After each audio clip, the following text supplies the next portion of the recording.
जय श्री साईं। जय श्री गुरुदेव। श्री गुरु जी डॉक्टर सुखपति को याद करते हुए, उनको प्रणाम करते हुए, उनका आशीर्वाद लेते हुए, श्री साईनाथ महाराज को प्रणाम करके उनका आशीर्वाद लेते हुए, आप लोगों को प्रणाम करके, आप सभी लोगों का आशीर्वाद लेते हुए आज की इस संध्या को आगे बढ़ाते हैं।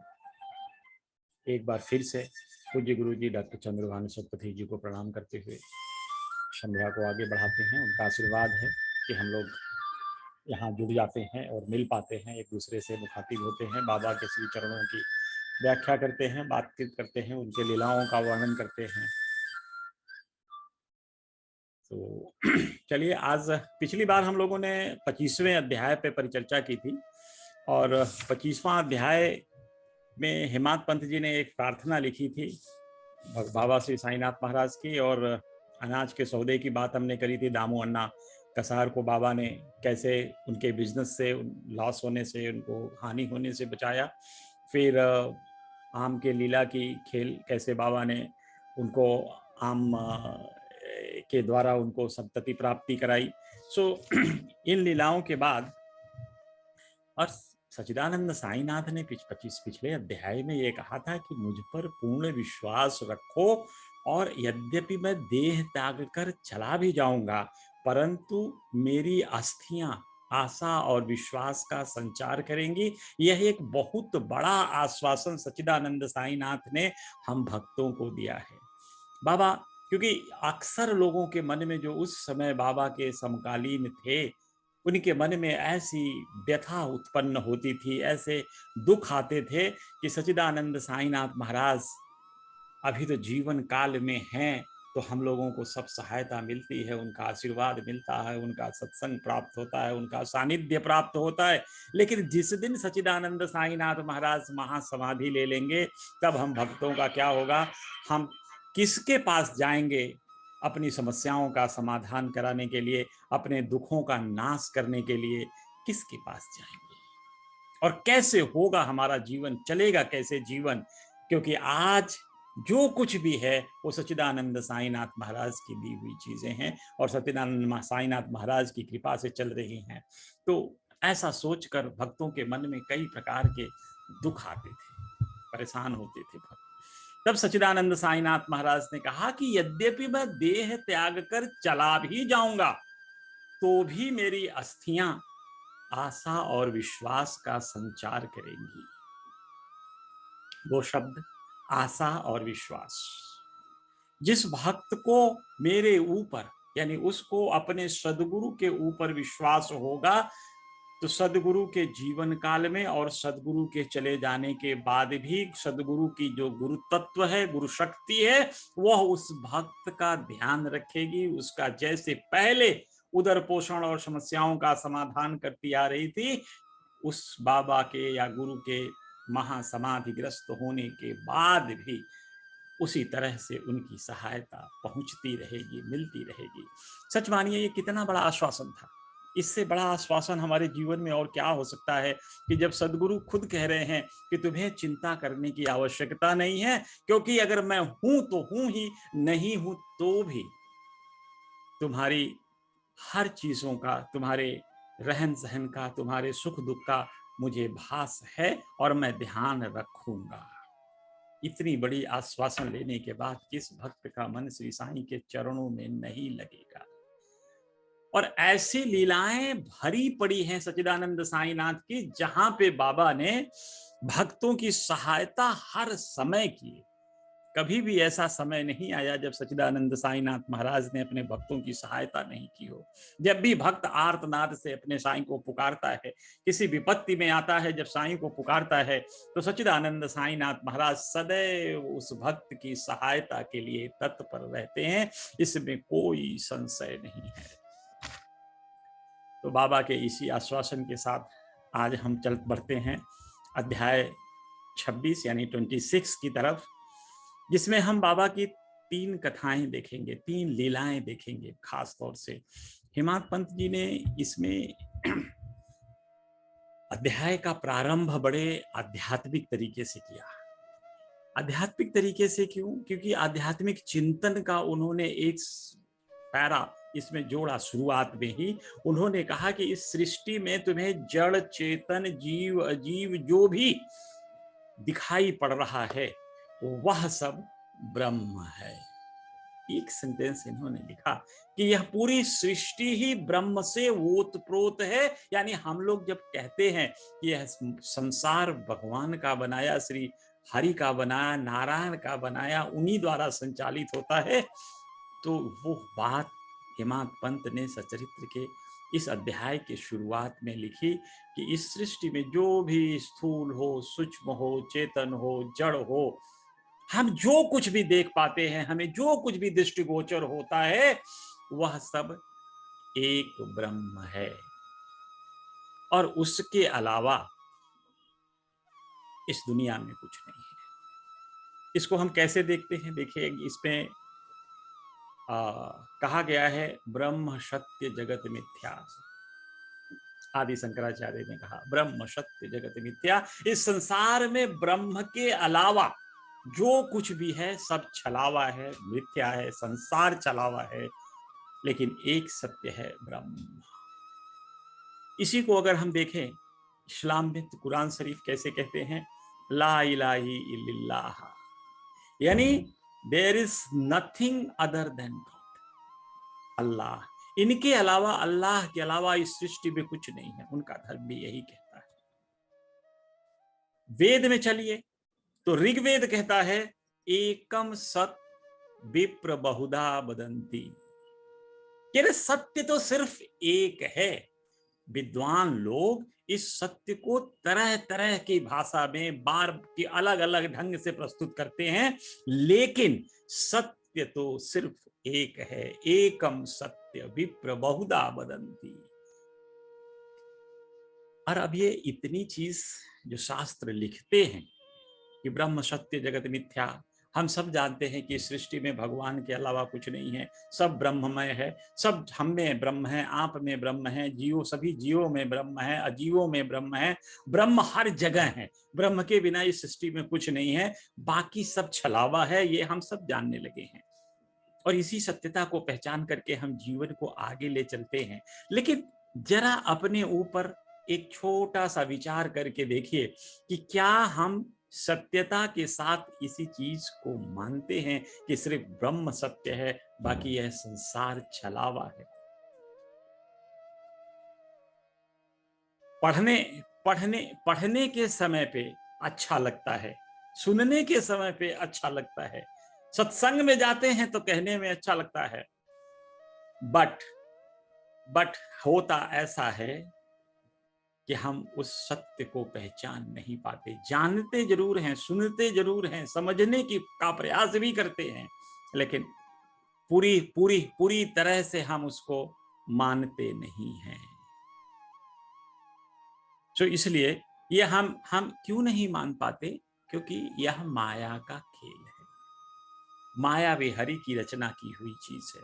तो माया ही हमको ऐसे आच्छादित कर देती है कि हम ब्रह्म के सत्य स्वरूप को पहचानने में असमर्थ हो जाते हैं। हम ब्रह्म के सत्य स्वरूप को पहचान नहीं पाते, हम ब्रह्म के सत्य स्वरूप को मान नहीं पाते, आत्मसात नहीं कर पाते।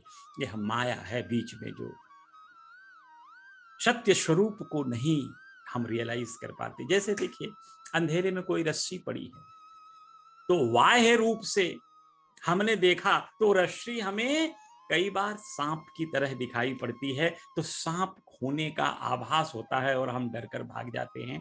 है एक्चुअली रस्सी, अंतःकरण से रस्सी है, पर बाह्य दृष्टि से सांप दिखाई पड़ रहा है। तो ठीक ऐसे ही माया का यह छलावा हमें अपने ब्रह्म को पहचानने नहीं देती, ब्रह्म के सत्यता को स्वीकार करने नहीं देती।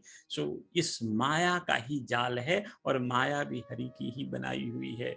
सो माया के ऊपर ही हम लोग थोड़ा सा चर्चा करते हैं, अभी माया को ही देखते हैं कि शास्त्रों में, जब हम साईं सचरित्र का ही ले लीजिए, बाबा की आरतियों का ही ले लीजिए, बाबा की आरती पहले साईं सचरित्र से बताएं। बाबा ने साईं सचरित्र में ही कहा है कि माया बहुत बलवती है, वो हमें नहीं छोड़ती, जबकि मेरे घर परिवार बच्चे कुछ नहीं है। क्योंकि हम माया को ऐसा मानते हैं ना, रामचरितमानस में डिफाइन किया है माया को, मैं अरु मोर तोर तय माया यही बस कीन है जीव निकाया। कहे मैं, हमारा ये मैं और तुम्हारा, आप मेरा और तुम्हारा, यही संबंध माया, इसी में बसीभूत होकर हम ईश्वर को भूले रहते हैं, यही माया है। तो हम जब आरती गाते हैं भगवान श्री साईनाथ महाराज की काकड़ आरती, तो सवेरे की काकड़ आरती में माया का कैसे वर्णन करता है भक्त, क्योंकि माया से ग्रसित है भक्त। भक्त को मालूम है कि यह माया बिना साईं के, बिना गुरु के कृपा से कटेगी नहीं। और बाबा ने भी यही कहा था कि हरि का नाम लो, हरि से नाम लेने से माया से उद्धार पालोगे, क्योंकि हरि की ही बनाई हुई माया है। देखिए, और माया को हम समझते हैं, हरि और इनके संबंधों को, माया और भगवान के संबंधों को एक और उदाहरण से समझेंगे। पहले काकड़ आरती में देखते हैं माया का किस तरह से वर्णन किया गया है। तो आरती में हम गाते हैं, उठा उठा श्री साईनाथ गुरु चरण कमल दावा, आधि व्याधि भव ताप वारुनी तारा जड़ जीवा। भगवान के पास जाकर के भक्त उनसे प्रार्थना करता है और उनसे कहता है, भगवान को जगाता है, साईनाथ महाराज को कहता है कि हे भगवान अब उठ जाइए, अब उठ जाइए। क्योंकि हम अपने मन से, भगवान तो कभी सोते हैं नहीं, लेकिन हम अपने मन से अपनी तरफ से उन्हें रात में सुला देते हैं। जब हमने रात में उनको अपनी तरफ से सुला दिया तो सुबेरे हम उनको अपनी तरफ से उठाएंगे भी। तो इसीलिए भक्त जाके कहता है, उठा उठा श्री साईनाथ गुरु चरण कमल द्यावा, आधि व्याधि भव ताप वारुनी तारा जड़ जीवा। किस लिए उठिए महाराज? क्योंकि हमारे समस्त मानसिक और शारीरिक कष्टों को, दुखों को हरण करिए, यानी उसको दूर करिए, और हम जीवों को तार दीजिए, यानी मुक्ति प्रदान कीजिए। भगवान के एक दर्शन, चरण मात्र के दर्शन से ऐसा वो मान रहा है। फिर कह रहे हैं, गेली तुम्हा सोड़ुनिया भव तम रजनी बिलया, अज्ञानासी तुमची मूल वियोग भूल वियोग माया। भक्त कह रहा है कि इस संसार की अंधकार रूपी रात्रि का अंत हो गया है, क्योंकि माया की तुलना अधिकतर, अधिकांशतया से रात्रि से करते हैं, अंधकार से करते हैं, अज्ञानता से करते हैं। तो इसलिए कह रहे हैं कि गेली तुम्हा सोडुनिया भवतम रजनी विलया, इस संसार की अंधकार रूपी रात्रि का तो अंत हो गया है। परिहि अज्ञानासी तुमची भूलवी योग माया, फिर भी अज्ञानी लोग योग माया को भ्रम में, अज्ञानी लोगों को जिनको ज्ञान नहीं है, योग माया उनको भ्रम में डाल रही है। तो ये माया बड़ी बलवती है, इसमें कोई चीज ऐसा, मतलब कोई इसको लाइटली न ले। माया का यूं कहा जाए इसे, तो भगवान श्री कृष्ण ने कहा ना कि मम माया दुरत्या, मेरी माया बड़ी बलवान है, बड़ी विचित्र ढंग की बलवान है। तो फिर भक्त को जब लगा कि अब ये माया मुझे परेशान कर दी है, मैं भगवान के श्री चरणों का दर्शन भी नहीं कर पा रहा हूँ, भगवान से उठने के लिए कह रहा हूँ, उठ भी नहीं रहे हैं, तब कह रहा है भक्त कि देखिए आप उठ जाइए। अब आप अब भी नहीं उठेंगे, मैं क्यों आपको उठा रहा हूँ? क्योंकि मेरे पास कोई शक्ति नहीं है। शक्ति न आम्हा यद किंचित तुझला सराया, तुम्ही चतीते सारुन दावा मुख जन ताराया। हे भगवान, आप जल्दी उठ जाओ ना, क्योंकि आपके बिना मेरे पास कोई शक्ति नहीं है कि मैं इस माया के फांस से बाहर निकल सकूं। मैं इस माया से बुरी तरह से ग्रसित हूं, फंसा हुआ हूं इस माया के चंगुल में।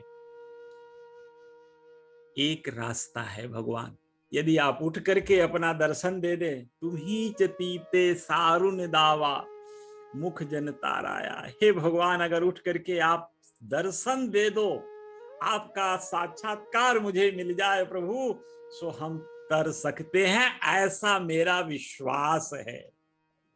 सो ये चीज भक्त कहता है कि अब उठ जाइए। फिर भक्त अपनी बारे में भी बताता है कि एक तो बता दिया कि मेरे पास शक्ति नहीं है कि मैं इस माया के भाव से निकल जाऊं। जब फिर नहीं काम बनता तो कह रहा है, अज्ञानी आम्ही किती, तुम्ही च वर्णावी थोरवी, ती वर्णिता भागले, बहुविधनी शेष विधि कवी, सकृप होऊन महिमा तुमचा, तुम्ही च बदवावा, आधि व्याधि भव ताप वारुणी, तारा जड़ जीवा। कह रहा है कि भगवान आप, हम जो अज्ञानी लोग हैं, हम आपका वर्णन कहां तक कर सकते हैं। हम मूर्ख हैं, हम में कुछ भी शक्ति नहीं है। यह चीज सिर्फ आप, क्योंकि ये शेष जो बहुबदनी लोग हैं, ज्ञानी लोग हैं, जो सब कुछ समर्थ हैं, वो तक तो आपके महिमा का वर्णन कर नहीं पाते। हम आपके महिमा का क्या वर्णन करें। शेष नाग जिसको कई सिर हैं, वो भी आपका वर्णन करने में थक जाता है प्रभु। तो इसलिए कहता है, तो ये माया की हम शक्ति के बारे में परिचित कराना चाहते हैं कि माया बड़ी विचित्र है, और इस माया से निकलना सिर्फ एक रास्ता है इस माया से निकलने का, कि श्री हरि के श्री चरणों में आप स्थान ले लो, भगवान के श्री चरणों का वंदना करना शुरू कर दो। क्योंकि रामचरितमानस में गोस्वामी जी ने लिखा, हरि माया कृत दोष गुण बिनु हरि भजन न जाय, भजिए राम तज काम सब अस विचार मन माही। कह रहे हैं हरि माया कृत दोष गुण, कह रहे ये माया की जो हरिकृत माया, ये भगवान द्वारा उत्पन्न की गई माया है, और ये भगवान के भजन के बिना, उनकी कृपा के बिना यह जा नहीं सकती, इसको दूर नहीं भगा सकते। इसलिए आवश्यकता क्या है कि भजिए राम तज काम सब। इसलिए अगर इस माया से पार पाना है तो सारे कर्म छोड़ करके भगवान के श्री नाम का स्मरण करना प्रारंभ करिए। और ऐसा आपके हृदय में दृढ़ विश्वास होना चाहिए कि भगवान ही माया को तार सकते हैं, माया से आपको पार लगा सकते हैं। क्योंकि भगवान श्री राम ने रामचरितमानस में एक और पंक्ति में कहा, मम माया संभव संसारा, जीव चराचर विविध प्रकारा। कि संसार मेरी माया से उत्पन्न है। मम माया संभव संसारा, इस संसार की उत्पत्ति ही मेरे माया से हुई है, और इसमें अनेकों प्रकार के चराचर के जीव रहते हैं, निवास करते हैं इस संसार में।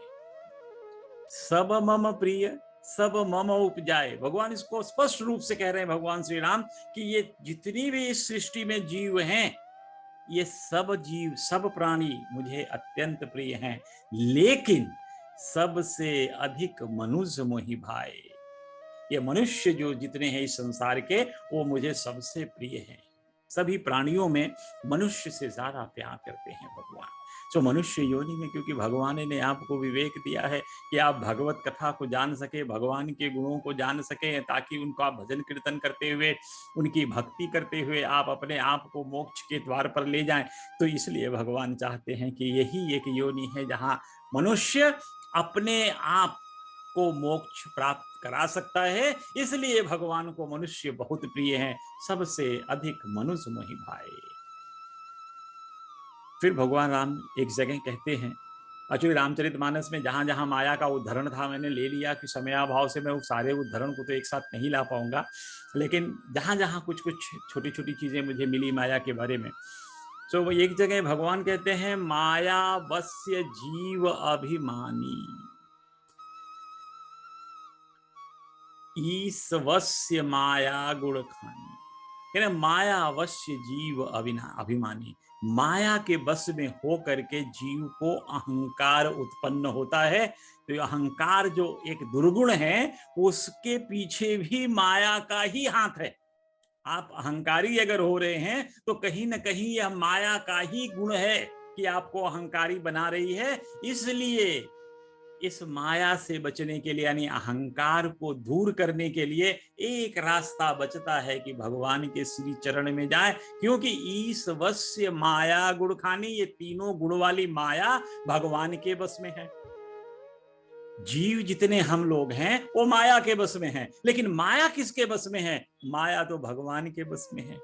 तो सबसे माया से मुक्ति कौन दिला सकता है? भगवान दिला सकते हैं, गुरु दिला सकता है। इसलिए उनके शरण में जाने के लिए सारे शास्त्र कहते हैं कि आप भगवान का शरणागत ले लो, भगवान के शरण में चले जाओ, आपको माया से मुक्ति मिल जाएगी। एक छोटा उदाहरण मैं आपको दे के समझाता हूं। इस माया जो भगवान के बस में है और हम माया के बस में हैं, इसको एक छोटे से उदाहरण पे, आजकल आप लोग तमाम जगह किसी दोस्त के घर जाते होंगे मिलने के लिए, तो बहुत से दोस्तों के घर के सामने गेट पे लिखा रहता है कुत्तों से सावधान। आपके पढ़ने के बाद आपके मन में थोड़ा डर तो उत्पन्न होता है कि मतलब इस घर में कुत्ते हैं और जो आप पे अटैक कर सकते हैं। अब आप डरे डरे से खिड़की से झांक रहे हैं, दरवाजे से झांक रहे हैं, इधर उधर देख रहे हैं, और जैसे कुत्ते को आपका आभास हुआ, आपकी महक लगी या आपको देख पाया, वो बड़े तेजी से भौंकने लगता है। देखा होगा सबको, इस बात का एहसास तो सबको होगा। तो आदमी पीछे भाग जाता है, फिर देखता है दोस्त को चिल्लाता है बार बार कि भाई सुनो, कौन है, कोई है, जो भी जिस तरह से आप आवाज लगाएं ताकि घर वाला कोई बाहर आके आपको कुत्ते से बचाए। तो कुत्ता और भौंकने लगता है। फिर आप क्या करते हो? कहीं पिछला दरवाजा ढूंढते हो, पीछे जाते हो, कुत्ता तो घर का मालिक है बिल्कुल, वो चला गया, पीछे भी जाके आपको घूरने लगा, फिर भौंकने लगा। सो आप वहां भी उससे नहीं बच पा रहे हो, आप घर में इंटर ही नहीं कर पा रहे हो। तो आपने जोर से मकान मालिक को, अपने दोस्त को, जिसको भी जोर से आवाज लगाया, वो जब बाहर आता है तो कुत्ता उसको देखकर दुम हिलाने लगता है। और दुम हिलाने वो कहता है भाई शांत हो जाओ, अपना ही आदमी है, शांत हो जाओ। कुत्ता शांत होकर किनारे चला जाता है और वह मालिक, आपका मित्र, आपको बड़े प्रेम से दरवाजा खोल करके आपके साथ ले गया। अब आपको डर नहीं है कुत्ते का, क्योंकि आपका दोस्त आपके साथ है जो कुत्ते पर नियंत्रण कर सकता है। यही कंडीशन माया की है। मालिक तो भगवान है, उसके यहां जाने के लिए माया बीच में आती है। ये कुत्ता माया है जिससे हम डर कर भागते हैं, इधर से उधर, इससे पार नहीं पा सकते। लेकिन भगवान के बस में है, माया भगवान के बस में होने के कारण जब भगवान जब चाहेंगे इस माया को आपसे दूर हटा सकते हैं। यही तो हरि का कृपा है, यही तो भगवान की कृपा है। तो इसलिए हम क्यों भगवान के शरणागत हों, क्यों भगवान का नाम ध्यान करें, क्यों भगवान के लिए सत्संग करें, क्यों सत्संग में हम जाएं? कारण यही है, ताकि हम माया से अपने आप को बचा लें। और माया नहीं आएगी सो ये निश्चय जानिए कि बिना माया के हम कम से कम अहंकारी नहीं होंगे, लोभी नहीं होंगे, क्योंकि माया नहीं, संसार नहीं, संसार माया संसार है। तो उससे जब बच गए आप, तो आप सच में भगवान के शरणागत हो सकते हैं और भगवान के शरण में जा करके उनकी उपलब्धि कर सकते हैं, उनकी भक्ति कर सकते हैं। अब ये माया जैसे कुत्ता है आपको डांट के बाहर भगा रहा है, उसी तरह से माया आपको काम क्रोध मद लोभ रत गृह साक्त दुख रूप, काम क्रोध मद लोभ रत गृह सक्त दुख रूप, ते किमि जानहि रघुपतहि मूढ़ पड़े भवभूत। जो माया से वशीभूत काम क्रोध लोभ मद इन सब खड विकारों के चक्कर में फंसे हुए हैं, आसक्त हैं अपने घर में, दुख भोग रहे हैं, ते कि भी जान ही रघुपति ही, जो माया से ग्रसित है वो भगवान को कैसे जानेगा, कैसे उसको भगवान का ध्यान आएगा? मूढ़ पड़े भव को, इसलिए वह दुख के सागर में डूब रहे हैं। तो इसलिए इससे उबरने के लिए भगवान के पास जाइए, क्योंकि दूसरी शब्दों में यह कहा गया है कीट मनोरथ दारु शरीरा, जेहि न लागी घुन को असधीरा।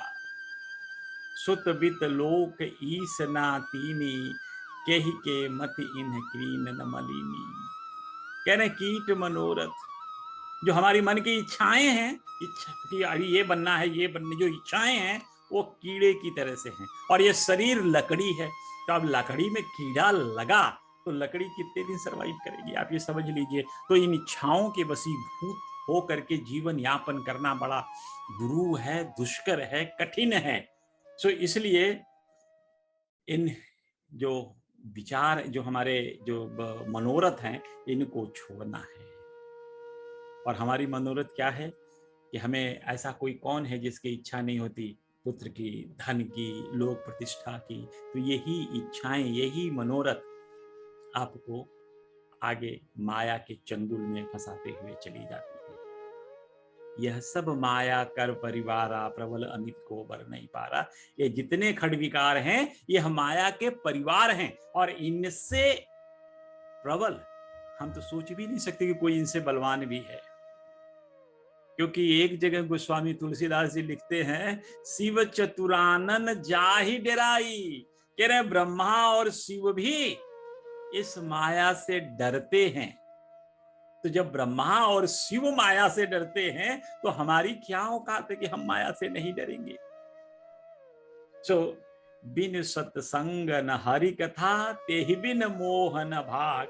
मोह गए बिन राम पद, हो ही न दिन अनुराग। ये कह रहे हैं कि बिन सत्संग, अब आपको बिना सत्संग में, बिना भगवान का ध्यान कीर्तन किए हुए आपके हृदय से मोह नहीं जाएगा। और जब तक मोह नहीं जाएगा, तब तक आपका, आपके सदगुरु, आपके इष्ट देवता के चरणों में प्रीति नहीं लगेगी, और ना उनसे आपका प्यार जुड़ेगा, ना उनके चरणों में भक्ति बढ़ेगी। मिलहि न रघुपति बिन अनुरागा, किए जोग तप ज्ञान विरागा। कह रहे बिना भक्ति के भगवान मिलेंगे नहीं, चाहे कितना तपस्या आप करते रहो। भक्ति भगवान के लिए बड़ी आवश्यक है। और इसी चीज को गीता में भगवान ने थोड़ी सी कहा, देवी ह्रिय सा गुणमयी, मम माया दुरत्तया, मामेव ये प्रपद्यन्ते, माया मेति तरन्ति ते। कह रही है मेरी ही माया है, देवी ह्रिय सा, ये देवी माया मेरी ही क्रिएटेड है, और ये बड़ी कठिन है। दुरत्तया, मम माया दुरत्तया, बड़ी कठिन है। मामेव ये प्रपद्यन्ते, जो लोग मेरे शरण में आ जाते हैं, माया मेति तरन्ति, वो लोग आसानी से माया को पार कर लेते हैं। तो जितने भी शास्त्र हैं, सब इस माया को छोड़ने के लिए, माया से बचने का एक ही उपाय बताते हैं, और वह उपाय है श्री गुरु के शरण होना, श्री गुरु के चरणों में अपनी शरणागति लेना, श्री भगवान के चरणों में शरणागति लेना। आप जिस भी इष्ट को पूजते हो, जिस भी गुरु के साथ जुड़े हुए हो, उसके चरणों में शरणागति ले लें। यही माया से बचने का एकमात्र उपाय है। इसी अध्याय में हेमांत पंत ने आंतरिक पूजन किस तरह से करते हैं उसका भी वर्णन किया है। देखिए, गुरु को पूजा करने के लिए बाह्य चीजों की आवश्यकता नहीं है कि आप फूल, चंदन, बुक्का, ये सब कपड़े, इन सब चीजों के इकट्ठा करके इन भौतिक चीजों के प्रपंच में फंसे। इन चीजों को आप स्वतः अपने हृदय में निर्मित कीजिए, और भगवान को अपने हृदय में बैठा कर उनका आंतरिक पूजन करिए, अपने गुरु का आंतरिक पूजन करिए। कह रहे देखो, जब गुरु को ध्यान करोगे, तो जैसे ही गुरु के ध्यान में आओगे, ईश्वर के ध्यान में आओगे, अष्टभाव जागृत होगा। अष्टभाव जागृत हुआ तो सबसे पहला क्या होगा? अश्रु आते हैं। अष्टभाव में तो अश्रु आना, कंपन होना, पसीने होना, तो ये सब चीजें होने लगती हैं। तो अब जैसे ही आप अपने गुरु को अपने हृदय में धारण करने का प्रयास करोगे, जब उनके चरणों में आपका मन लगेगा, आपके अश्रु चलने लगेंगे। तो कह रहे हैं कि भगवान को अपने इन अश्रु से, जो आपके उष्ण अश्रु जल निकल रहे हैं, इनसे भगवान का पाद प्रक्षालन करो, अपने गुरु का पाद उसी अश्रु से धो। ऐसा मन में हो कि भगवान के आपके हृदय में बैठे हैं, अश्रु बह रहा है, और यही अश्रु धीरे धीरे भगवान के चरणों पे जा रहा है, और आप उससे उनका पांव प्रक्षालन कर रहे हैं। यह भाव की बात है। जब गुरु को अपने हृदय में बसा लेंगे तब यह भाव है उनका करके सत्य प्रेम रूपी। ये सत्यता आपके हृदय में होनी चाहिए। यदि आप अपने हृदय में सत्यता धारण कर लेते हैं तो आपको स्वभावतः भगवान के साथ, अपने गुरु के साथ प्रेम उत्पन्न हो जाएगा। तो कह रहे हैं इसी प्रेम को उत्पन्न करके यह समझो कि तुम इस प्रेम का चंदन भगवान के माथे पे लगा रहे हो पूरे शरीर। अपना फिर बिना विश्वास के गुरु की उपासना कैसे? जब तक आप अपने इष्ट में विश्वास नहीं रखोगे काहे की उपासना? बाबा भी तो कहते हैं श्रद्धा रखो सबूरी हो। तो श्रद्धा रखोगे जब अपने गुरु के चरणों में, तो वही कह रहे हैं दृढ़ विश्वास। जब आपके गुरु के चरणों में आपका दृढ़ विश्वास जागृत हो जाएगा तो यह समझो कि आप गुरु को उस दृढ़ विश्वास का वस्त्र धारण कराओ। और भगवान को जब दृढ़ विश्वास का वस्त्र पहना दिए तो बिना चित्त को समर्पित किए कथा कैसे आगे बढ़ेगी? अध्यात्म कैसे आगे बढ़ेगा? भगवान का नाम ध्यान कैसे आगे बढ़ेगा? चित्त तो समर्पित करना ही पड़ेगा। तो आप कह रहे हैं कि अपने चित्त को, भगवान को एकाग्र चित्त करके उस चित्त को यह समझो कि भगवान के लिए आप फूल अर्पित कर रहे हो। तो फूल कहाँ अर्पित करते हो? भगवान के श्री चरणों में अर्पित करते हो। इसलिए अपना चित्त भगवान के श्री चरणों में लगा दो, चित्त को भगवान के श्री चरणों में अर्पित कर दो। और ऐसा करते करते भगवान को धीरे धीरे और जब आपने बांध लिया तो भक्ति की कछनी पहना दीजिए। आप लोग पहनाते हैं ना भगवान को कपड़ा, तो भक्ति रूपी कछनी भगवान को पहना करके उनको कई तरह के आभूषण अपने हृदय में पहना करके उनके श्री चरणों पे अपना मस्तक रखकर उनके श्री चरणों और स्वरूप का ध्यान रखो। यही ध्यान करते करते भगवान की आराधना करो हृदय में बिठा करके। यही आंतरिक पूजा है। और जब लगे, महसूस हो कि मेरे ईश्वर को इस गर्मी के तपती धूप में गर्मी लग रही है, तो अपने सुंदर भाव का चमर उड़ाओ, मन में अच्छे भाव उत्पन्न करो श्री हरि के लिए, अपने गुरु के लिए, सच्चिदानंद साईनाथ महाराज के लिए, और उस भाव का चमर डुलाओ और अपने अंदर गुरु की पूजा करते रहो भाव से। कितनी अच्छी चीज है, कितनी बड़ी आनंद की बात है। और भगवान से कहो कि हे भगवान, क्योंकि जब तक इंद्रियां आपकी बहिर्मुखी हैं, वो बाहर का रसास्वादन करेंगी, तब तक आप गुरु को अपने हृदय में आप महसूस नहीं कर पाओगे। तो इसलिए भगवान से प्रार्थना भी करो कि हे भगवान, मेरी प्रवृत्ति को अंतर्मुखी बना दो, मैं अंदर ही आपको महसूस कर कर प्रसन्नता महसूस करूं, सुखी हो जाऊं।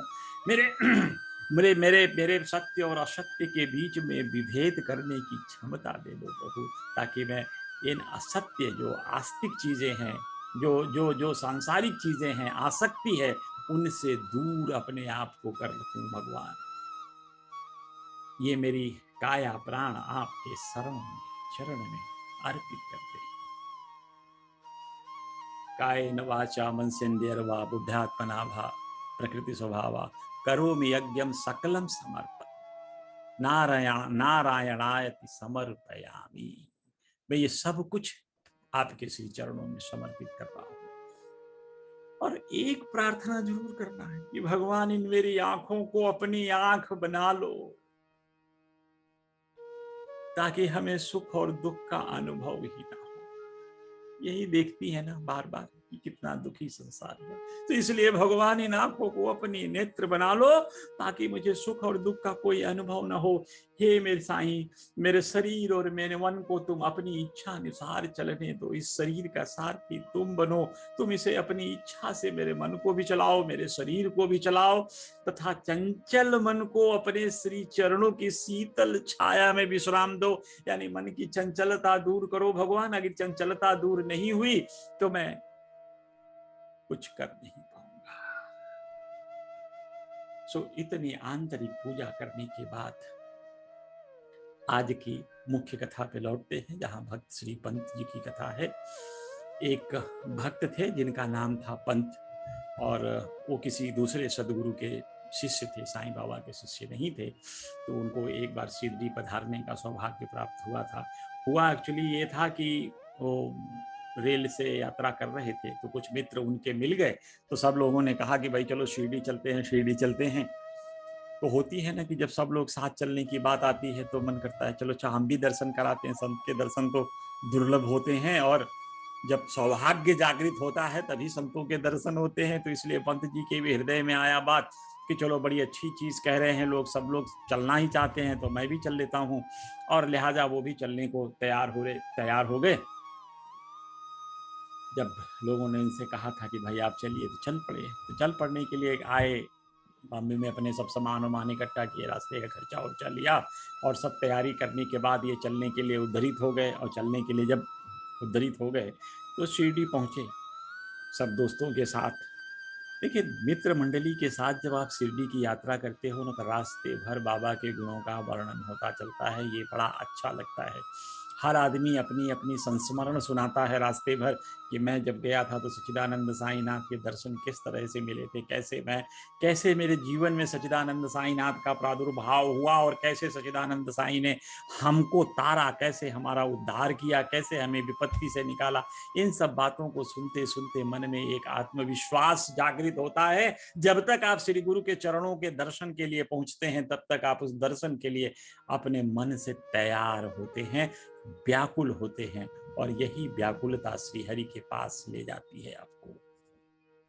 सो ये जब वहां पहुंचते हैं तो लगभग 11 बजे के आसपास ये लोग द्वारिका माई आते हैं। उस समय वहां तो काफी लोग पूजा के लिए बाबा के आए होते हैं द्वारिका माई में और काफी भीड़ रहती है। सो तेजी से सब लोग बैठे थे, भीड़ थी। लेकिन ये पंत जी जब उस भीड़ को चीर कर थोड़ा आगे जाने का प्रयास करने लगे तो ये बेहोश होकर गिर पड़े। ये बेहोश है कि गिर जाने की वजह से इनको देख के ऐसा लगने लगा कि क्या हुआ, अब इनको ऐसी तबीयत क्यों खराब हुई। और वो भी शिरडी आने के बाद, बाबा के शरण में आने के बाद ऐसी होना ये उचित नहीं था। लोगों को थोड़ा सा मन में ऐसा संशय होने लगा कि ऐसा क्यों हुआ।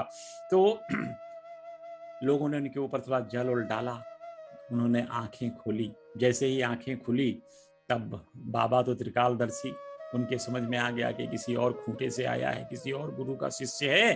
तो बाबा ने उनसे कहा कि अपने गुरु में ही दृढ़ विश्वास रखो और तुम जिस खूंटे से बंधे हो उस खूंटे से बंधे रहो, तुम कैसे भी आओ, परंतु यह ध्यान रखें तुम्हारा जो विश्वास है, तुम अपने विश्वास अपने गुरु के साथ जिससे साथ जुड़े हो उनमें दृढ़ता से पकड़ कर रहो और सदैव उनकी अभिन्नता को प्राप्त करो। लेकिन यहाँ तो जितने लोग बैठे तो कोई नहीं समझा त्रिकालदर्शी साईनाथ के बात को। पंत जी समझ गए और बाबा को प्रणाम करके प्रसन्न चित्त होकर के चले गए। अब इस अध्याय की दूसरी कथा की तरफ चलते हैं। दूसरी कथा हरिश्चंद्र पितले जी की है। ये पितले जी यहीं बॉम्बे के रहने वाले हैं और बम्बई में इनका घर था कोलाबा साइड में। और जब अनिल भाऊ जीवित थे तो हम लोगों को अवसर मिला था पितले जी के घर जाने का, क्योंकि बाबा ने इनको जो सिक्के दिए थे वो सिक्के देखने के लिए इच्छा थी। तो हम और दामले जी और भाऊ अनिल भाऊ तीनों लोग उनके घर गए थे। उनके घर में बड़ी सुंदर बाबा की एक मंदिर भी बनी हुई है, बड़ी फुल साइज मूर्ति है। सो ये पितले जी धनाढ़ व्यक्ति बॉम्बे के थे। उनके बेटे की तबीयत काफ़ी ख़राब हो गई, मिर्गी की बीमारी हो गई। अब आप जानते हैं कि आज की तारीख में मिर्गी क्योरेबल है, इसको ठीक किया जा सकता है, लेकिन उस ज़माने में इसके बारे में ज़्यादा जानकारी नहीं होता था। तो मिर्गी का इन्होंने काफ़ी इलाज कराया पर ये मिर्गी नियंत्रित नहीं हो रही थी, कंट्रोल में नहीं हो रही थी। तो उन दिनों ये दासगुरु महाराज बाबा का संकीर्तन किया करते थे, तो वही कीर्तन सुन करके पितले जी के भी मन में आया कि अब जब सब आसरा खत्म हो गया है तो क्यों नहीं एक बार साईं के शरण में जाया जाए। क्योंकि दासगुरु अपने कीर्तन में बार बार बताते थे कि जो भी लोग जितने भी दुखियारे भाग्य के मारे सब साईं के शरण में पहुंचे और शरणागत होते ही उन्हें दुखों से छुटकारा मिल गया। बहुत से असाध्य रोग थे जो साईं के दर्शन मात्र से ही ठीक हो गए। सो यह सोच करके पितले जी के भी मन में यह बात आई कि मैं भी चलूं साईं के साथ पहुंच करके। तो अपने परिवार, पत्नी लिए, बच्चे को लिया और जाकर के बाबा के दर्शन के लिए द्वारिका माई में पहुंच गए। अब ये द्वारिका माई में पहुंच के बाबा की चरण वंदना करते हैं और चरण वंदना करके बाबा से अनुरोध करते हैं कि बाबा मैं आपका बहुत दूर से ख्याति सुनकर आया हूं। मुझे ऐसा दृढ़ विश्वास है कि आपके एक दृष्टि से ही इस बच्चे को आप रोग मुक्त कर सकते हैं। पितले जी जब जा रहे थे शिरडी तो उन्होंने काफी फल वल खरीद करके बाबा को फलों की टोकरी भी भेंट की और भेंट करके बाबा से प्रार्थना करने लगे। लेकिन हुआ ये कि इन्होंने जैसे ही बच्चे को बाबा के चरणों में रखा, बच्चा बेहोश होकर के गिर गया। बेहोशी तो उसको पहले भी आती थी क्योंकि मिर्गी थी, तो लेकिन इस बार बेहोशी कुछ प्रोलॉन्ग हो गई, बहुत लंबी हो गई। अब चितले परिवार बड़ा दुखी हुआ कि मैं तो भगवान के शरण में आया और भगवान के शरण में आके मुझे उम्मीद थी कि बच्चा ठीक होगा, लेकिन हुआ ठीक इसके उल्टा।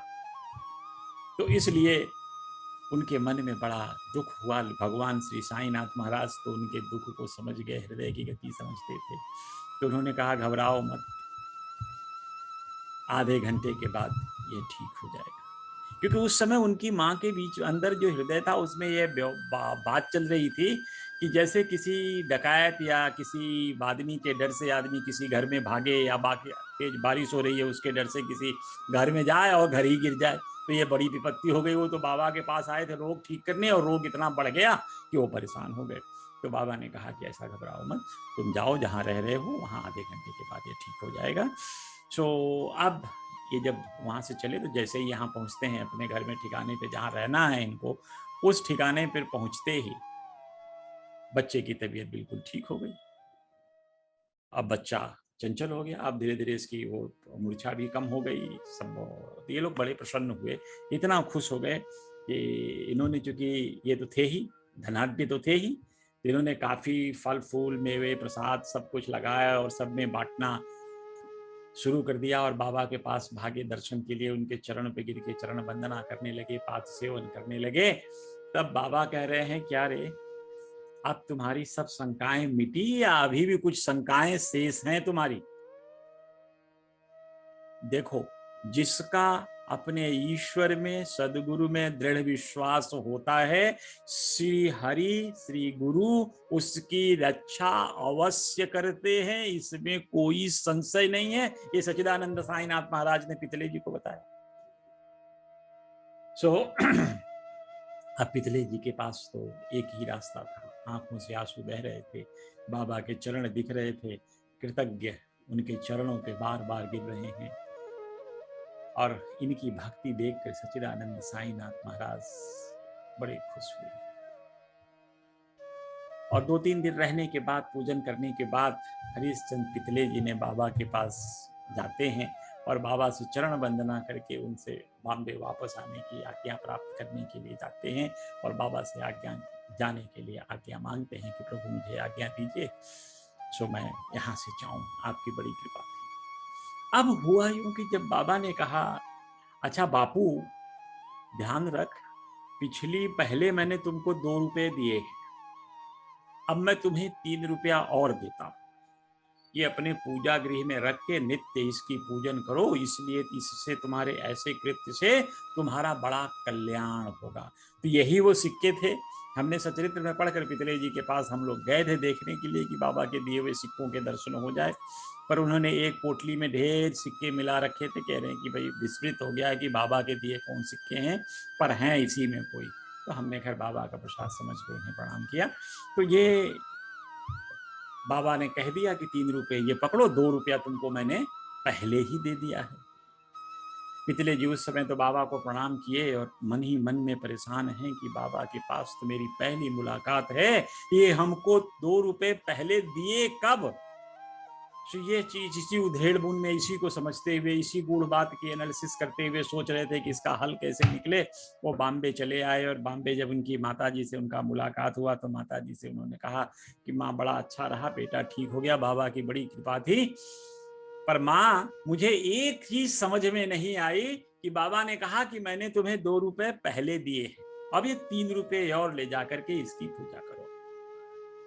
तो मुझे तो समझ में नहीं आया माँ कि बाबा ने मुझे 2 रुपए कब दिए, हम लोगों को कब पैसे मिले। माँ के लिए भी पहेली था, माँ भी परेशान, कहाँ से पैसे कब बाबा ने दिया। तो उसने क्या किया, दिमाग पे जोर डाला, जब दिमाग पे जोर डाला तब उनको ये याद आ गया। तब माँ ने कहा कि बेटा, जिस तरह से तुम अपने बच्चे को लेकर श्री साईनाथ महाराज के पास गए थे, ठीक बचपन में तुम्हारी भी ऐसी तबीयत होती थी, तो मैं और तुम्हारे पापा तुम्हें लेकर के अक्कलकोट स्वामी के पास गए थे, और अक्कलकोट स्वामी ने उस समय तुम्हारी तबीयत, तुम्हें आशीर्वाद देने के बाद उन्होंने हमें पूजनार्थ 2 रुपए दिए थे और कहा था कि यह ले जाकर के अपने पूजा गृह में रख कर इनका नित्य पूजन करना। ये अक्कलकोट के दिए हुए 2 रुपए हैं, स्वामी समर्थ के दिए 2 रुपए हैं। और ये देखो, आज स्वामी समर्थ की कृपा साईनाथ के रूप में आकर ये जो विस्मृति हो गई थी, जो हम लोग भूल गए थे, स्वामी समर्थ के इस रहम को जो उन्होंने हमारे ऊपर किया था, उनकी कृपा को जो हमारे ऊपर उन्होंने किया था, हम लोग भूल गए थे। हम उनका पूजन पाठन छोड़ दिए थे, कुछ भी नहीं कर रहे थे, विस्मृति हो गई थी, भूल हो गई थी। लेकिन आज श्री स्वामी समर्थ ने सच्चिदानंद साईनाथ के रूप में हमें उस विस्मृति को याद दिला दी, और हमें याद दिला दिया कि सच्चिदानंद साईनाथ महाराज और अक्कलकोट स्वामी समर्थ ये एक गुरु परंपरा से ही है, एक दूसरे से भली बात परिचित हैं, दूसरे के पूरक हैं। ऐसा करो कि ये 2 रुपए, ये 3 रुपए अपने घर में रख करके, और ये संतों का आशीर्वाद समझो, ये बाबा का आशीर्वाद समझो, इनका पूजन करो, ये जब तक रहेंगे। तो ऐसे हैं संतों का स्वरूप। अक्कलकोट स्वामी सब लोग जानते होंगे कि अक्कलकोट में लगभग 20-22 साल तक रहे, कई चमत्कार किए उन्होंने, सदैव भक्तों से कहते थे कि मैं तुम्हारे पीछे खड़ा हूं, चिंता मत करो, डरो नहीं।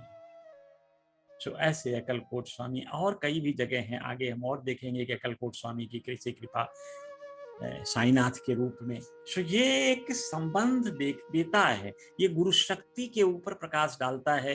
ये गुरु शक्ति तो एक ही है, जैसे ब्रह्म एक है वैसे गुरुओं की शक्ति एक है, जो एक दूसरे से संचरित होती रहती है। एक गुरु सदगुरु के किए कर्म दूसरे सदगुरु को पता होता है। तो इनमें विभेद करना हमारी मूर्खता होगी। सब सदगुरु एक समान, सब ईश्वर के ही अंश हैं, और सब जीवन मुक्त सदगुरु हैं, अपने भक्तों के कल्याण के लिए ही इस पृथ्वी पे जीवन के लिए आते हैं। एक और भक्त की कथा इसी तरह की है, और वो हैं पुणे के श्री गोपाल नारायण आमडेकर जी। और ये भी बाबा के बड़े अनन्य भक्तों में से एक रहे, और ये ठाणे जिले के जवार स्टेट में आबकारी विभाग में कई वर्षों तक नौकरी भी कार्य किया है। जब सेवानिवृत्त हुए, एक सेवानिवृत्त का एक अलग कष्ट होता है। जब तक आदमी सेवा में रहता है, नौकरी करता है, तब तक रहता है यार ये कभी बंधन से मुक्त होऊंगा। स्वभावतः हम बंधन वाले, कभी बंधन से मुक्त होऊंगा, ये नौकरी अब थोड़ा जीवन जीना है, थोड़ा आराम मिले, खुला रहूं, स्वच्छंद रहूं। लेकिन जब स्वच्छंदता आ जाती है तो कहते हैं बोर हो रहा हूं, अब करूं क्या, कुछ काम भगवान कहीं न कहीं देते। सो वही हम आमडेकर जी को भी ऐसे लगा कि अब तो बिना गुरु के सहायता से कुछ मिलना नहीं है, नौकरी हो नहीं रही है, कुछ नौकरी मिलती तो परिवार का पालन पोषण भी होता और मेरी थोड़ी व्यस्तता बढ़ती, मैं कामों में व्यस्त होता तो मानसिक रूप से भी संतुष्ट होता। यह सोच करके दासगणों के कीर्तन सुनते सुनते उनके मन में आया कि इससे पार सिर्फ साईनाथ लगा सकते हैं, इसलिए उन्होंने सच्चिदानंद साईनाथ के शरणागत जाने लगे। कई साल तक गए, 4-5 साल बाबा के शरणागत गए, लेकिन दर्शन करते थे ना, ये कुछ बाबा को कहते थे ना बाबा कुछ इनको कहते थे। सो होते होते बात करीब 1916 तक पहुंच गई। जब ये 1916 में शिरडी गए तो इनको इतना कष्ट हुआ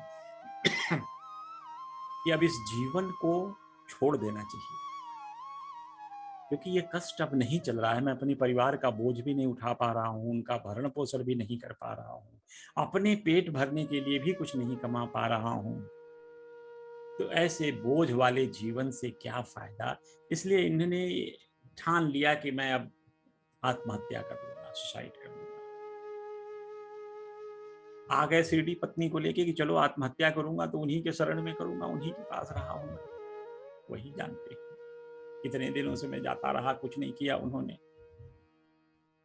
तो अब इधर इन्होंने आत्महत्या करने की ठानी, उधर सच्चिदानंद ने इनको बचाने की ठानी, आओ तुम कर लो आत्महत्या, देखता हूं।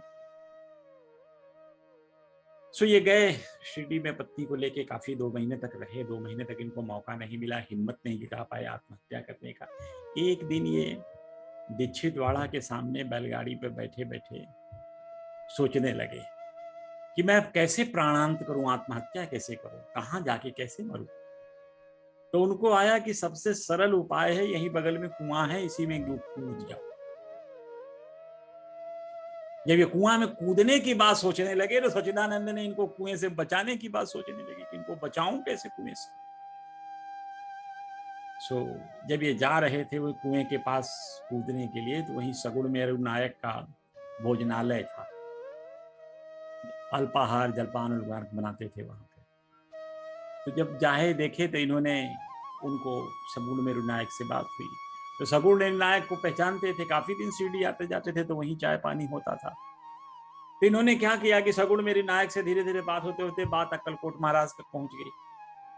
तो सगुण मेरु नायक ने कहा कि अक्कलकोट महाराज तो दत्त संप्रदाय के हैं, दत्त से जुड़े हुए हैं और दत्त के ही अवतार हैं, वो तो अपने भक्तों की बड़ी रक्षा करते हैं। और सो बात इतनी हुई अक्कलकोट स्वामी की कि इनके मन में, आम्बेडकर जी के मन में अक्कलकोट स्वामी के बारे में और जानने की इच्छा व्याप्त हुई, और क्या जाना। तो उनकी इच्छा समझ करके सगुण मेरु नायक ने कहा कि मेरे पास एक स्वामी समर्थ की जीवनी का एक पुस्तक है, उनकी लीलाओं का वर्णन है, तो लो ये जीवनी, ये पुस्तक मैं आपको देता हूं, आप इनका अध्ययन करो एक बार। सो अब अक्कलकोट स्वामी की किताब लेकर आए, घर में बैठ गए। वो आत्महत्या तो नहीं कर पाए, घर में आए, रख दिया, बिस्तर पर लेट गए। फिर इनके मन में एक चेतना आई कि आखिर अक्कलकोट स्वामी अगर इतना कर सकते हैं तो मेरी छोटी सी व्याधि, मेरी छोटी सी पीड़ा क्यों नहीं हर सकते। लाओ मैं उनको पढ़ता हूं कि आखिर हैं क्या वो अक्कलकोट स्वामी। जब पढ़ने लगे तब उनको एक ऐसा देखे कि हरि की जो इच्छा होती है होता है। वो किताब का जब पन्ना पलट रहे थे तो उसमें पन्ना पलट के उन्होंने जिस लीला का वर्णन पढ़ना शुरू किया, वो लीला ऐसा था कि जहां एक भक्त असाध्य रोग से पीड़ित था, और असाध्य रोग से पीड़ित होने के कारण जब उसको दर्द होता था तो असाध्य हो जाता था, बर्दाश्त के बाहर हो जाता था। तो उसने भी सोचा कि अब मैं इस जीवन से मुक्ति पालूं, कहीं चलकर आत्महत्या कर लूं, और जा करके एक कुएं में कूद जाता है। जब वो कुएं में कूद जाता है तो अक्कलकोट स्वामी वहां पहुंचते हैं और अपना हाथ इतना लंबा कर लेते हैं कि उसको कुएं से पकड़ करके बाहर निकालता है। जब वो बाहर आ जाता है तब उसे अक्कलकोट स्वामी ने ज्ञान की बातें समझाते हैं कि तुम्हारे कहने के बावजूद हम लोगों ने क्यों तुम्हारी मदद नहीं की। कह रहे जो तुम्हारे प्रारब्ध के कर्म हैं इनको काटना अति आवश्यक होता है। तुम चाहे जो भी शुभ हो अशुभ हो, दुख वाले हो सुख वाले हो, सभी कर्मों को इसी जीवन में काटना अति आवश्यक है, उन्हें भोगना अवश्य चाहिए। यदि भोग अपूर्ण रह गया तो तुम्हारा पुनर्जन्म होगा, तुम्हें दूसरे जन्म में अवतरित होना होगा, फिर से जन्म लेना पड़ा। और जानते हो जन्मत मरत दुसह दुख होई, यह जन्म और मृत्यु का जो चक्कर है इतना कष्टकारी होता है कि इससे हर आदमी, हर जो जानता है इस दर्द को, जो महसूस कर सकता है, वो इससे डरता है। सो इसलिए कह रहे हैं कि इस आवागमन के चक्कर में तुम्हें फिर से फंसना होगा। इसलिए श्री स्वामी समर्थ ने कहा कि मृत्यु से, आत्महत्या से अच्छा है कि कुछ काल तक तुम अपने कर्मों को सहन करो और कर्मों का भोग धीरे धीरे समाप्त करके मुक्त हो जाओ।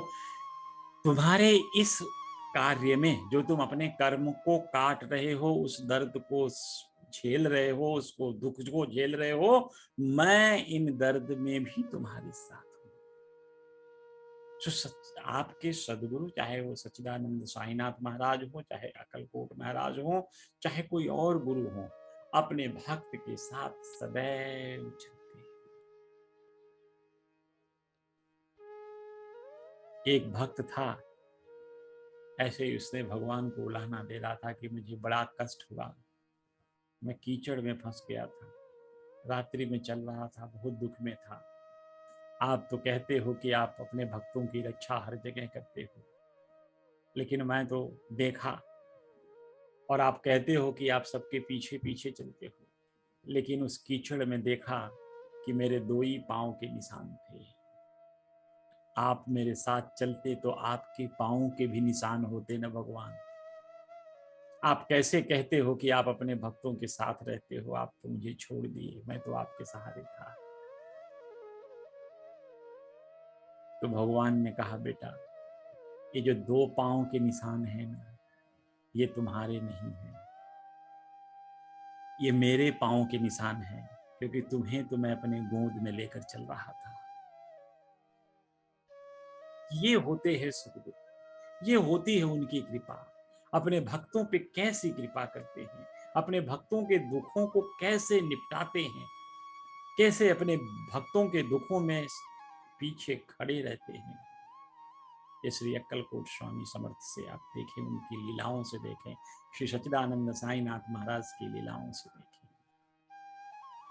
इसलिए जब अक्कलकोट महाराज ने उनको समझाया और यही कहा, यह लीला पढ़ करके इधर आमडेकर जी की बिल्कुल थर-थर कांपने लगे। पढ़ रहे हैं किताब में लीला, लेकिन कांप रहे हैं यहाँ बैठ करके, कह रहे हैं कि देखिए ये भगवान की कितनी बड़ी लीला है, जो यह लीला रचकर उन्होंने मुझे समझाने का प्रयास किया। नहीं, मैं तो अपना जान देने के लिए उतावला था कि जान देकर इस जीवन से मुक्ति पालूं, लेकिन जीवन की मुक्ति तो ये है नहीं, मुझे अपने कर्मों का भोग करना था। और सच्चिदानंद साईनाथ महाराज मेरे पीछे खड़े होकर अपनी गोद में लेकर के मेरे कर्मों का भोग खुद भोग रहे थे, और वो तो थोड़ा सहज, थोड़ी बहुत दुख हमें देते। कितने द्रवित हो गए और इस संकेत को समझ लिया कि ना, आत्महत्या करना बड़ी मूर्खता है और मैं आत्महत्या अब नहीं करूंगा। यह कारण था इनके पीछे अक्कलकोट स्वामी का आना, उनको आभास दिलाना था, क्योंकि आमडेकर जी के पिताश्री श्री स्वामी समर्थ अक्कलकोट स्वामी के शिष्य थे, लेकिन उनके जाने के बाद इन्होंने उनकी पूजन वूजन करना बंद कर दिया, उनका ध्यान पूजन घर में कुछ भी नहीं किया, उनका अनुसरण भी नहीं किया। तब साईनाथ महाराज इनसे जब विदा ले रहे थे, तो बाबा को तो सब पता है, उन्होंने इनसे कहा कि भाई आप अपने पिताजी के ही पद चिन्हों पर चले, अक्कलकोट स्वामी को अपने पूजा गृह में रखें, उनका पूजन पाठ करें, भगवान सब सफल करेगा। अब इस आशीर्वाद का फल देखिए, इस लीला का फल देखिए। लीला का फल क्या हुआ कि लीला के फल से ये हुआ कि उन्होंने फिर पढ़ना शुरू किया, उस उम्र में भी, रिटायरमेंट के बाद भी उन्होंने पढ़ना शुरू किया। और पढ़ना क्या किया? ज्योतिष शास्त्र की पढ़ाई की, और ज्योतिषाचार्य बन गए, निपुणता हो गई। और अब जब ज्योतिषाचार्य हो गए तो हर आदमी अपना भाग्य जानने के लिए आम्बेडकर जी के पास जाने लगा, और आम्बेडकर जी दूसरों का भाग्य भी बताते थे, उनकी मदद भी करते थे, और इसकी वजह से उनको द्रव्य भी मिलने लगा, जिससे उनको जीवन पार्जन, जीवन जीने के लिए खाने पीने की व्यवस्था भी भगवान ने कर दी। तो ये कितना अच्छा लीला है ईश्वर की, कैसी कृपा है जो अपने भक्तों के ऊपर सदैव बनी रहती है। तो इसलिए मैं तो आप सभी लोगों से बस इतना ही प्रार्थना करूंगा कि जहां भी हो, जैसे भी हो, अपने गुरु को अपने हृदय में धारण करके, अपने इष्ट को अपने हृदय में धारण करके अपने जीवन का आनंद लेते हुए चलिए। गुरु सदैव अपने बच्चों की सहायता के लिए तत्पर रहते हैं, बच्चों की सहायता करते हैं, इसमें कोई संशय नहीं। सो आज की कथा को मैं यहीं विराम देता हूँ। श्री सच्चिदानंद सदगुरु साईनाथ महाराज की जय।